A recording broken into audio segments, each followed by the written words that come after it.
हुआ ये कि मैं अपना रेडियो शो कर रहा हूँ, मेरे रास्ते में राइट हैंड साइड पे सीनियर का कैबिन आता है। गलती से उस सीनियर की आवाज कुछ ज्यादा बड़ी थी। वो कह रहा था, यार ये किस गधे को बिठा रखा है ऑन एयर, बाहर निकालो इसको। मुझे लग रहा था कि मेरा सपना गया, इट्स ऑल ओवर। और अब मैं मतलब 6 डिजिट्स में आराम से कमा रहा हूँ और ठीक ठाक कमा रहा हूँ। पर अब आप ये सोचेंगे कि भाई तूने सब इतनी बकैती कर दी है, पर ये तो बताओ कि घर बैठे कमाया कैसे जाए। बताता हूँ, टेंशन।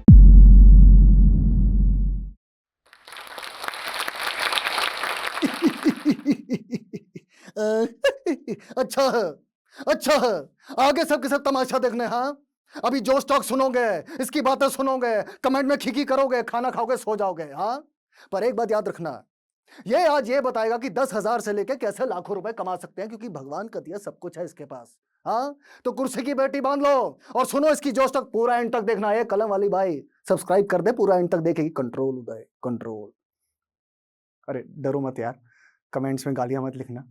मैं आरजे रह चुका हूँ, मिमिक्री आर्टिस्ट रह चुका हूँ, तो मेरे अंदर ये चीज़ें ना, कैरेक्टर्स आते रहते हैं। नमस्कार, मेरा नाम रमेश जैन है और आज जो स्टॉक्स के ज़रिए मैं ऐसी और कहानियाँ लेकर आया हूँ, ऐसे और किस्से लेकर आया हूँ जो शायद आपके लिए बेनिफिशियल साबित हों। पर शर्त ये है, आपने ये एपिसोड एंड तक देखना है, क्योंकि मैं आपको ये भी बताऊंगा कि घर बैठे बैठे आप कैसे ढेर सारा पैसा कमा सकते हैं। जैसे मैंने 10,000 से शुरू किया, 35,000 तक आया और अब मैं घर बैठे बैठे लाखों रुपए कमा रहा हूँ। 6 डिजिट फिगर्स तक आप कैसे पहुंच सकते हैं, वो भी घर बैठे बैठे। तो मैं रहा हूं शुरू से ही कंटेंट क्रिएटर। आर्जिंग से मेरी कहानी शुरू हुई और ड्रामा ये आया कि कैसे मैं आर्जिंग में आया। एक दिन अखबार में ऐड आया, मैं जलंधर से बाय द वे बिलोंग करता हूँ, जलंधर पंजाब। बुआ नहीं, मेरे पास खेत नहीं है, ठीक है। ये मत सोचना अरे इसके पास तो खेत होंगे, ऐसा कुछ नहीं है। यश चोपड़ा जी ने जितने खेत दिखाए हैं वो बाकी किसानों के हैं, मेरे नहीं है। तो हाँ, अखबार में ऐड आया कि ऐसा ऑडिशन है, एक माई एफएम करके रेडियो स्टेशन खुल रहा है। तो मम्मी ने कहा कि तेरे को ट्राई करना चाहिए, क्योंकि मैं स्कूल और कॉलेज में स्किट्स और थिएटर करता था और मम्मी को पता था कि जो पढ़ाई में मैं कभी हाँ कभी ना का सुनील हूँ, जो शाहरुख का कैरेक्टर था, फेलियर। तो मैंने ऑडिशन दिया और मेरे जो मेंटर रहे हैं विप्लव गुप्ते, उनको लगा कि यार इस लड़के में कुछ बात है, कुछ ना कुछ करवा लेंगे। हालांकि 15 साल बाद भी वो यही कहते हैं, कुछ ना कुछ करवा लेंगे। तो उसके बाद मेरी रेडियो जर्नी शुरू हुई। 1 डेढ़ साल बाद मुझे एक और नौकरी मिली बिग एफएम में और 2 साल बाद मैं दिल्ली चला गया। मैं बिजनेस क्लास फैमिली से बिलोंग करता हूँ और पिताजी बहुत खुश हुए कि इसको पॉकेट मनी नहीं देनी पड़ेगी। और अच्छा, मैं तब ग्रेजुएशन के सेकेंड ईयर में था, तो मैं भी खुश कि पढ़ाई के साथ साथ 10,000 रुपये आ रहे हैं, क्या बात है। ग्रेजुएशन के बाद मुझे फिर बिग एफएम की नौकरी मिली। वहां मुझे पता लगा कि दुनियादारी क्या होती है। अब हुआ ये कि मैं अपना रेडियो शो कर रहा हूँ, रेडियो शो करके मैं अपने केबिन से, अपने स्टूडियो से बाहर निकला, पेंट्री की तरफ जा रहा हूँ। कॉफ़ी मैंने कहा पी लेते, क्योंकि मैंने अपने हिसाब से शो बहुत अच्छा किया है, ठीक है। और मेरे रास्ते में राइट हैंड साइड पे सीनियर का कैबिन आता है। गलती से उस सीनियर की आवाज़ कुछ ज़्यादा बड़ी थी, ऊंची थी, और गलती से मैंने वो आवाज़ सुन ली। वो कह रहा था, यार ये किस गधे को बिठा रखा है ऑन एयर, बाहर निकालो इसको। भाई साहब, 22-23 साल का लड़का करियर के तीसरे साल में, और अगर उसे ये सुनने को मिल रहा है कि किस गधे को ऑन एयर बिठा रखा है, तो मैंने तो यही अपने मन में बिठा लिया था कि भाई लगता है गधा मजदूरी ही करनी पड़ेगी लाइफ में। पर एक बात याद रखना कि जब भी ऐसे आपके बैड डेज आते हैं, यू हैव डार्क क्लाउड्स, तो अपने मन में ये सोचना कि भाई एक हफ्ता और मैं इस ऑर्गेनाइजेशन में बिताऊंगा। अगर नई बात बनी तो 8वें दिन मैं चला जाऊंगा, और देखना 8वें दिन सब सही हो जाता है। उसके साथ साथ मैं आज आपको ये भी बताऊंगा कि कैसे जब मुझे लगता था कि सब कुछ खत्म हो रहा है, और कैसे फ्रीलांस काम मैंने पकड़ा, और कैसे घर बैठे बैठे आप भी पैसे कमा सकते हैं जैसे आज मैं कमा रहा हूं। तो बिग एफएम में ये बात हुई, किस गधे को ऑनर बिठा रखा है। बहुत मैं मतलब डिप्रेशन में आ गया था कि ये क्या हो रहा है। उसके बाद धीरे धीरे मैंने अपने आप को संभाला। फिर मुझे वहां तब लगा कि कुछ लोग मुझे कहते थे कि अरे तू तो रणबीर कपूर जैसा दिखता है, एक्टिंग में क्यों नहीं जाता। मेरे दोस्त लोग थे, स्कूल के दोस्त थे और ऑफिस के दोस्त थे। वो होते हैं ना कि दोस्त लोग बोल देते हैं कि भाई जाना। तो मैं सोचा बात तो सही है यार, कि अब एक्टिंग भी की जाए। आर्जिंग कर रहा हूँ, खुद की स्क्रिप्ट लिखता हूँ, तो क्यों ना एक्टिंग में आजमाया जाए बात। मैं फिर 2 साल बाद बॉम्बे चला गया। बॉम्बे में आता है एक्शन लाइफ में। बॉम्बे सिखाता है कि आप असल में हो कौन। मैंने वर्ल्ड रिकॉर्ड बना लिया था ऑडिशन में फ्लॉप होने का, मतलब मुझसे ज्यादा फ्लॉप ऑडिशन में कोई हुआ नहीं है। और उसके कारण मुझे इंटरेस्ट जागा राइटिंग में। मैं आपको इसलिए बता रहा हूं कि कई बार फेलियर्स आपको किसी और मोड पे लेके जा सकते हैं जो आप सोच भी नहीं सकते। आपको लगता है कि नहीं आप इसी चीज के लिए बने हो, पर क्या पता फेलियर से ही आपको कुछ सीखने को मिलता है। तो मैंने सीखा कि यार कि मैं राइटिंग भी अच्छी कर सकता हूं, और फिर मैंने फ्रीलांस काम पकड़ा। एक टीवी चैनल है मस्ती, उनके लिए मैं फ्रीलांस काम करता था, स्क्रिप्ट लिखता था फॉर राजू श्रीवास्तव, सुरेश मेनन, कीकू शारदा। उनको 2 महीने तक मैं स्क्रिप्ट लिखता गया, उनको मेरा काम बहुत पसंद आया, तो उन्होंने मुझे जॉब ऑफर कर दी 35,000 में। तो 35,000 में मैं बॉम्बे में, this is 10 years back, 10-12 years back, तो 35,000 में मैं स्क्रिप्ट लिखता था और उनके लिए जोक्स लिखता था, अच्छा खासा चल रहा था। पर वही फिर जवानी की गलतियां, गलत संगति, गलत डिसीजंस। मेरे पास तब उस टाइम मेंटर नहीं था, कोई वो नहीं था कि जो मुझे बताए कि क्या सही क्या गलत। मैंने जल्दबाजी में वो जॉब छोड़ दी और फ्रीलांस काम एक और पकड़ा, मूवर्स एंड शेकर्स, जो बहुत ही कल्ट रह चुका है शो, शेखर सुमन सर का लास्ट सीजन था उनका जो, मैंने वो पकड़ा फ्रीलांस के लिए। तब मैं बच्चा था, मुझे पता नहीं था क्या होता है, तो उनकी तरफ से जॉब आया, मैं चला गया उनके सेट पे। 2 महीने काम किए, जोक्स लिखे, मैं और मेरा एक दोस्त संकेत, उसने, हम दोनों ने मिलकर जोक्स लिखे। टीवी पे वो शो आया और पता लगा राइटर्स में हमारा नाम ही नहीं है। एक और धक्का, तब पता लगा एक घोस्ट राइटिंग करके भी कोई चीज होती है, तो हमें यही नहीं पता था हम घोस्ट राइटिंग कर रहे हैं। हालांकि मैंने शेखर सुमन के साथ एक स्किट भी की थी, मैं ऑटो वाला बना था। तब मेरे रिश्तेदारों ने मेरी माँ को बोल दिया था, अब लड़का तेरा गोल्डी मुंबई से वापस नहीं आएगा, छा गया है। पर क्या पता था ट्रेजेडी होने वाली है। 3 महीने बाद वो शो बंद, मूवर्स एंड शेकर्स बंद, टीआरपी नहीं आ रही थी। उसके बाद मैं क्या करता, फिर से हाथ पांव मारे। बॉम्बे में जो स्ट्रगल होती है वो सबकी सेम ही होती है। हाँ, मैं किचन में भी सोया हूँ, एसी में सोया हूँ, किचन में भी सोया हूँ, और रात रात भर मैंने बिना खाए पिए भी रात गुजारी है। जब मैं फ्रीलांस भी करता था, खाने के पैसे नहीं थे, और जिनके लिए मैं फ्रीलांस करता था, जानबूझ के मैं 1 बजे जाता था उनके घर दोपहर में, क्योंकि 1 घंटे बाद तो लंच है। और वो बंदा मजबूरी में पूछता था, रमित खाना खाएगा? मैं बोलता था हाँ सर, क्यों नहीं। तो इसीलिए मैंने ऐसे करते करते, और इसमें भी फन है, मैं कोई ये नहीं चाहता कि आप देखिए हाय बेचारा ये वो, नथिंग। मैं ह्यूमर ढूंढ रहा था हर चीज में। उसके बाद क्या हुआ, फिर मैंने जावेद जाफरी सर के लिए क्रिकेट के लिए रेडियो शो भी लिखा उन दौरान। पर फ्रीलांस काम जब चल रहा था, फ्रीलांस काम ऐसा होता है कि किसी महीने आपके पास बहुत सारा काम आएगा, किसी महीने कुछ काम नहीं आएगा, but then you have to hold yourself. आपको ये विश्वास होना चाहिए कि नहीं, आप में वो दम है, वो काबिलियत है कि आप वो कर सकते हैं। पर मेरी वो लाइफ में लल पीरियड था। उसके बाद एक होती है ट्रेजेडी, एक और। मेरे पापा का फैमिली बिजनेस हो जाता है बंद, और मेरे पास बॉम्बे में कोई जॉब नहीं। सावधान इंडिया में मैंने एक आध लड़की भी छेड़ी, और एक आध वैसे सीन भी किए। पर मुझे लगा यार ये ऐसा मैंने नहीं करना। तो पिताजी की तरफ से सपोर्ट नहीं था, और मैं मांग भी नहीं सकता था, तो मुझे दोबारा वापस जलंधर जाना पड़ा।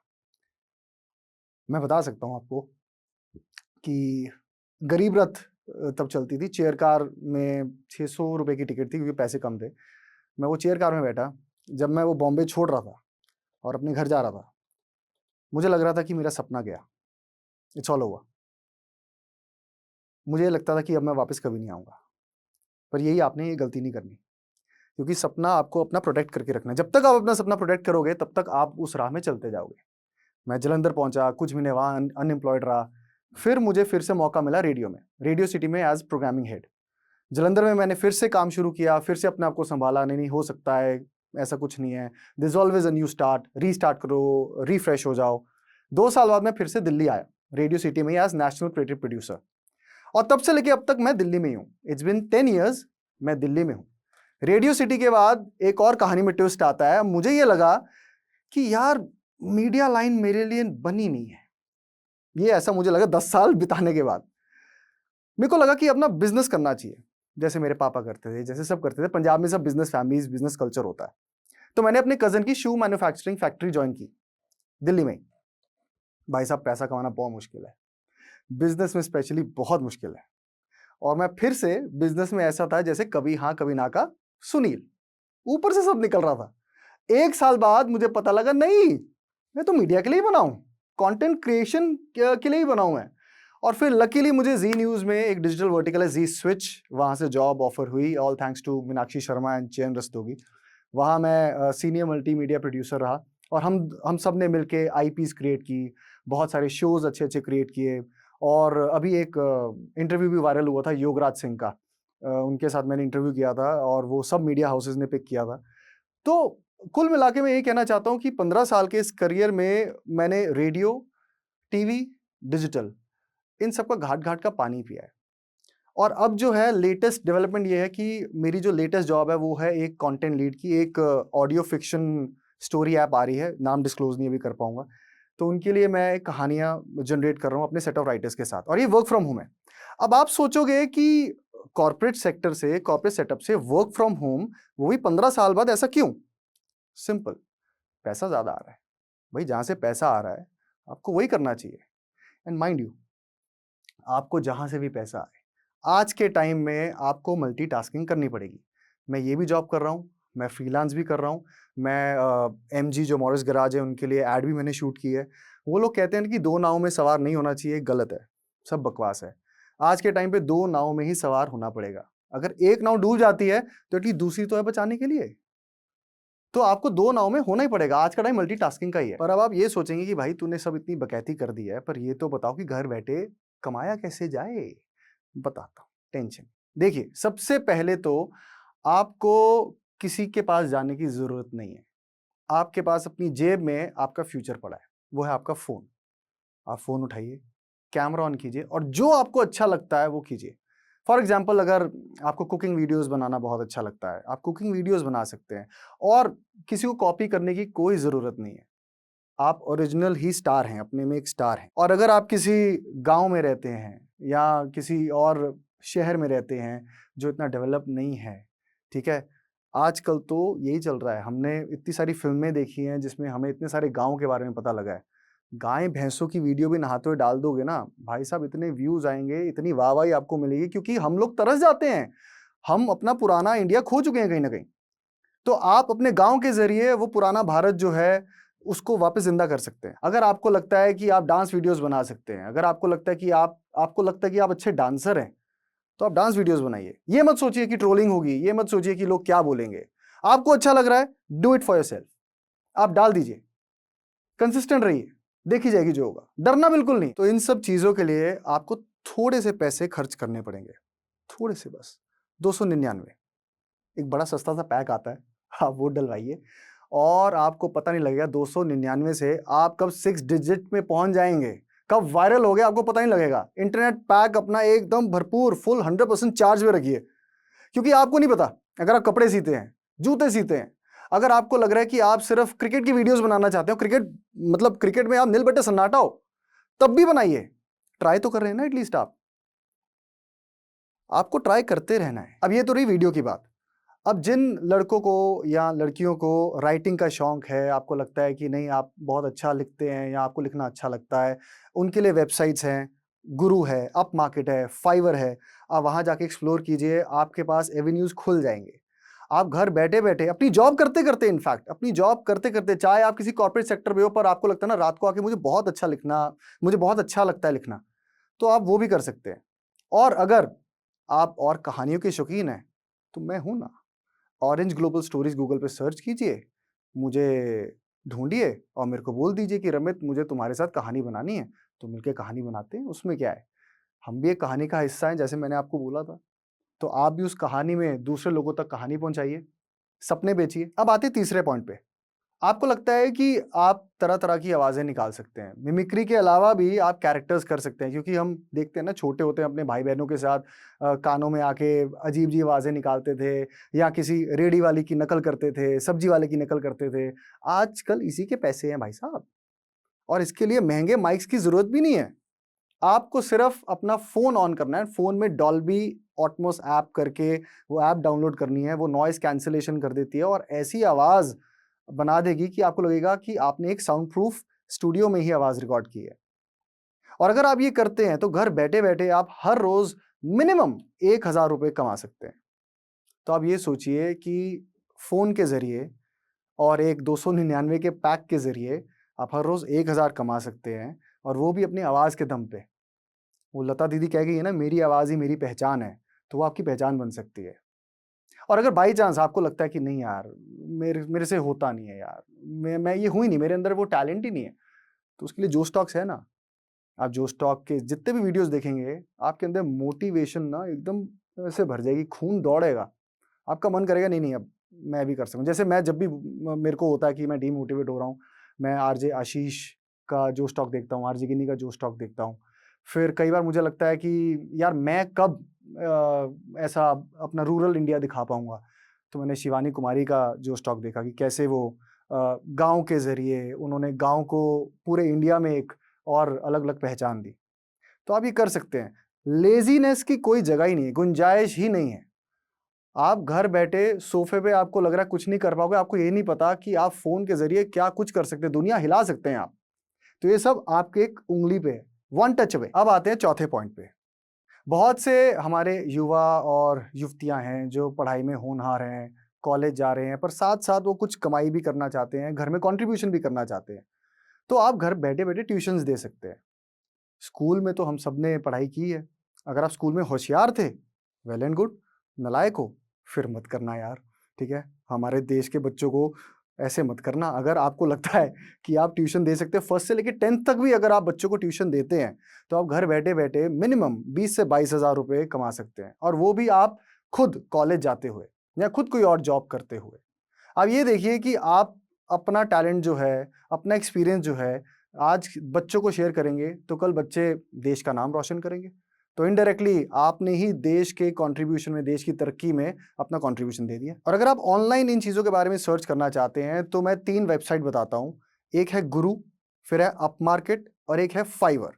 इन तीनों वेबसाइट पे आप जाएँगे, तो सबके लिए डिटेल इन्फॉर्मेशन लिखी हुई है कि आप ट्यूशन में कंट्रीब्यूट करना चाहते हैं, स्क्रिप्ट राइटिंग में करना चाहते हैं, रेडियो के लिए प्रोमो लिखना चाहते हैं या किसी फ़िल्म के लिए स्क्रीन प्ले लिखना चाहते हैं, आपको एक ही वेबसाइट पे सारी इन्फॉर्मेशन मिल जाएगी कि आपका इंटरेस्ट किस चीज़ में है।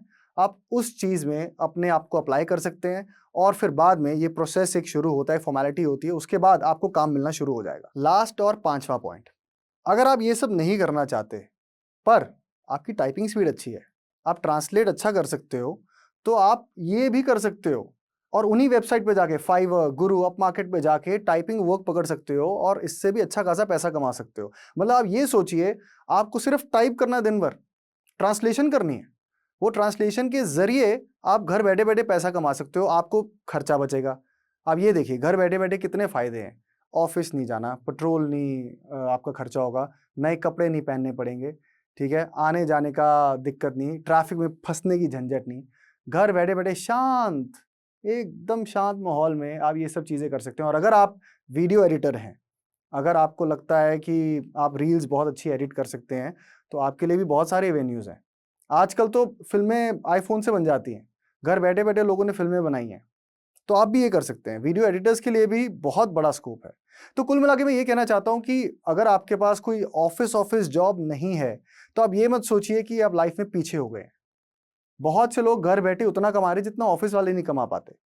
पर अगेन मैं ये रिपीट करूँगा कि अगर आप ऑफ़िस का काम भी कर रहे हैं और साथ में फ्रीलांस काम भी पकड़ रहे हैं, तो दोनों करिए, मल्टीटास्किंग आपको करना पड़ेगा। वो तो मस्ट है। मल्टीटास्किंग करोगे तो आज 2 महीने आपको तकलीफ होगी, तीसरे महीने आप you will get used to it और चौथे महीने से आप हवा में उड़ने लगोगे कि यार पैसा ही पैसा है। वो अक्षय कुमार कहते हैं ना, पैसा ही पैसा होगा, हैं?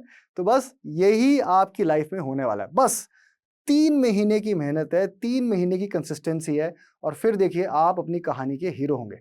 और जाने से पहले अब एक कहानी मैं भी सुनाता हूँ, क्योंकि मैं राइटरों के साथ इर्द-गिर्द हूँ, तो एक कहानी मैंने लिखी थी। कमेंट्स में आप गालियाँ लिख सकते हैं, ठीक है? तो होता ये है, बता रहा हूँ एक मिनट।